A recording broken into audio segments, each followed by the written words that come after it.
Depuis plus de 40 ans, les gouvernements successifs n'ont eu de cesse de répéter les mêmes choix politiques qui ont conduit à l'affaiblissement des moyens des communes. Et il s'agit bien d'un choix politique délibéré au profit d'une vision néolibérale de l'action publique. Et au bout du compte, ce sont toujours les habitantes et les habitants qui paient l'addition. Et en ce sens, il n'existe pas de fatalité, mais uniquement de la volonté et des choix politiques. Rémi Muzo, le maire actuel, lui, il a déjà fait ses choix. Il se targue d'une gestion financière de bon père de famille, comme il dit lui-même, mais en réalité, sa gestion repose sur 3 piliers. Premièrement, c'est la cession massive du patrimoine communal aux promoteurs immobiliers. Deuxièmement, sa gestion repose sur la réduction des services publics locaux et des dépenses sociales au détriment direct des intérêts des habitantes et des habitants. Et enfin, c'est l'absence totale d'investissements structurants au service de l'intérêt général. Notre liste municipale, elle assume une rupture claire avec la politique menée depuis 15 ans. Nous voulons faire des choix différents, comme celui de reprendre le patrimoine communal et d'exclure le capitalisme de la gestion des biens communs.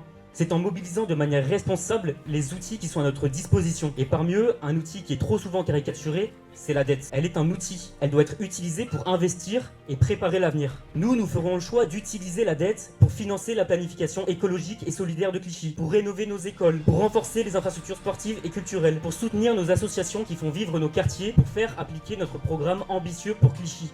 Faisons le choix de l'action, de l'ambition, de la solidarité. Faisons le choix d'un avenir où la commune retrouve sa capacité à agir, à protéger, à transformer. Parce que Clichy mérite mieux que la résignation, elle mérite la force collective et l'espoir.